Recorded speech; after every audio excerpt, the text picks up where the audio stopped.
Hi ಎಲ್ರಿಗೂ ನಮಸ್ಕಾರ. Guys, ನಿಮ್ಗೆ ಲಾಸ್ಟ್ ವಿಡಿಯೋದಲ್ಲಿ ನಾನು ಯುವ ನಿಧಿ ಯೋಜನೆ ಬಗ್ಗೆ ತಿಳಿಸಿದ್ದೆ. ಏನಪ್ಪಾ ಅಂತಂದ್ರೆ 19 ಡೇಟ್ ಇಂದ ಸೆಲ್ಫ್ ಡಿಕ್ಲರೇಷನ್ ಪ್ರಾಬ್ಲಮ್ ಯಾರ್ದೆಲ್ಲ ಬರ್ತಾ ಇಲ್ಲ, ಅದರ್ ಡೀಟೇಲ್ಸ್ ಫೆಚಿಂಗ್ ಪ್ರಾಬ್ಲಮ್ ಯಾರ್ದೆಲ್ಲ ಬರ್ತಾ ಇಲ್ಲ ಅವ್ರಿಗೆ 19 ಡೇಟ್ ಇಂದ ಸರ್ವರ್ ಎಲ್ಲ ಕರೆಕ್ಟ್ ಆಗುತ್ತೆ, ನೀವು ಆರಾಮಾಗಿ ಹಾಕ್ಬಹುದು ಅಂತ ಹೇಳಿದ್ದೆ.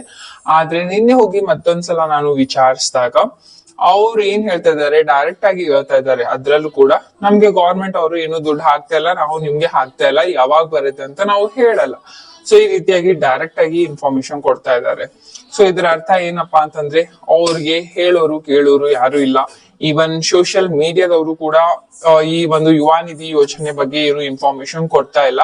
ಸೊ ನಮ್ಮ ಸ್ಟೂಡೆಂಟ್ಸ್ ಗಳು ಕೂಡ ಯಾರು ಹೋಗ್ಬಿಟ್ಟು ಆಫೀಸ್ಗೆ ಹೋಗಿ ಯಾಕೆ ಕೊಡ್ತಾ ಇಲ್ಲ, ಏನ್ ಪ್ರಾಬ್ಲಮ್ ಅಂತ ಯಾರು ಸ್ಟ್ರೈಕ್ ಕೂಡ ಮಾಡ್ತಾ ಇಲ್ಲ. ಸೊ ಯಾರು ನೀವು ಸ್ಟೂಡೆಂಟ್ಸ್ ಯಾರಿಗೆಲ್ಲ ಯುವ ನಿಧಿ ಅಮೌಂಟ್ ಬರ್ತಾ ಇದೆ, ನೀವು ಏನು ತಲೆನೇ ಕೆಡ್ಸ್ಕೊತಾ ಇಲ್ಲ ಇದ್ರ ಬಗ್ಗೆ.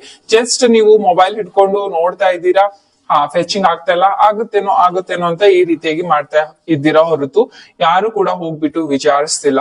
ಸೊ ಇದೇ ಒಂದು ರೀಸನ್ ಇಂದ ಅವರು ನಮ್ಮ ಈ ಒಂದು ಸೆಲ್ಫ್ ಡಿಕ್ಲರೇಷನ್ ಪ್ರಾಬ್ಲಮ್ ಆಗಿರ್ಬೋದು, ಸೊ ಏನು ಅದಕ್ಕೆ ಸಾಲ್ವ್ ಮಾಡ್ಬೇಕು ಅಂತ ಏನು ತಲೆಯಲ್ಲೇ ಇಲ್ಲ ಅವ್ರಿಗೆ.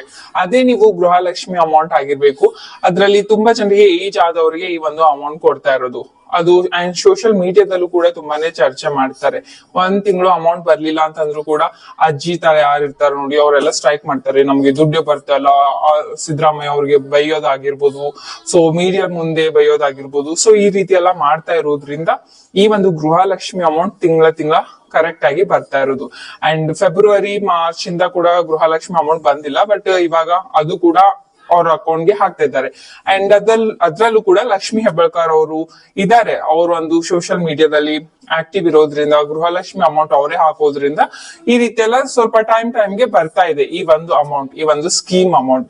ಆದ್ರೆ ಯುವ ನಿಧಿ, ಅನ್ನಭಾಗ್ಯ ಇದು ಯಾವ್ದು ಕೂಡ ಬರ್ತಾ ಇಲ್ಲ. ಸೊ ಯುವ ನಿಧಿ ಅಮೌಂಟ್ ಇವಾಗ ನಿಮ್ಗೆ ಬೇಕು ಅಂತಂದ್ರೆ ನೀವು ಏನಾದ್ರೂ ಒಂದು ಸ್ಟ್ರಿಕ್ಟ್ ಆಕ್ಷನ್ ತಗೊಂಡಿದ್ರೆ ಮಾತ್ರ ನಿಮ್ಗೆ ಯುವ ನಿಧಿ ಅಮೌಂಟ್ ಸಿಗುತ್ತೆ. ಇಲ್ಲ ನೀವು ಸುಮ್ನೆ ಕೂತ್ಕೊಂಡು ಮೊಬೈಲ್ ಅಲ್ಲಿ ಯಾಕೂ ಬರ್ತಾ ಇಲ್ಲ ಅಂತ ಹೀಗೆ ನೀವು ಟೈಮ್ ವೇಸ್ಟ್ ಮಾಡಿದ್ರಿ ಅಂತಂದ್ರೆ ನಿಮ್ಗೆ ತಿಂಗಳ 3,000 ರೂಪಾಯಿ ಏನ್ ಬರುತ್ತೆ ಅದು ಬರೋದನ್ನ ಸ್ಟಾಪ್ ಮಾಡ್ತಾರೆ ಅಷ್ಟೇ. ಬಿಕಾಸ್ ಯಾರು ಕೇಳೋರಿಲ್ಲ ಅಂತ ಅಂದ್ಮೇಲೆ ಅವ್ರಿಗೆ ಏನಕ್ ಬೇಕು ಈ ಅಮೌಂಟ್ ಬಗ್ಗೆ, ಹೌದಲ್ವಾ? ಸೊ ಡೈರೆಕ್ಟ್ ಆಗಿನೇ ಹೇಳ್ತಾ ಇದಾರೆ ಅವರು, ನಮ್ಗೆ ಗೊತ್ತಿಲ್ಲ ನಾವು ಅಂತ ಡೈರೆಕ್ಟ್ ಆಗಿ ಇನ್ಫಾರ್ಮೇಶನ್ ಕೊಡ್ತಾ ಇದ್ದಾರೆ. ಸೊ ನೋಡಿ, ಇವಾಗ ನಿಮ್ ಮೇಲೆ ಬಿಟ್ಟಿದ್ದು, ನೀವು ಏನಾದ್ರೂ ಸ್ಟ್ರಿಕ್ಟ್ ಆಕ್ಷನ್ ತಗೊಂಡಿದ್ರೆ ಮಾತ್ರ ನಿಮ್ಗೆ ಅಮೌಂಟ್ ಬರೋದು. ಯಾಕಂದ್ರೆ ತುಂಬಾ ದಿನ ಆಯ್ತು, ಟೈಮ್ ಕೂಡ ಮುಗ್ದು ಹೋಗ್ತಿದೆ.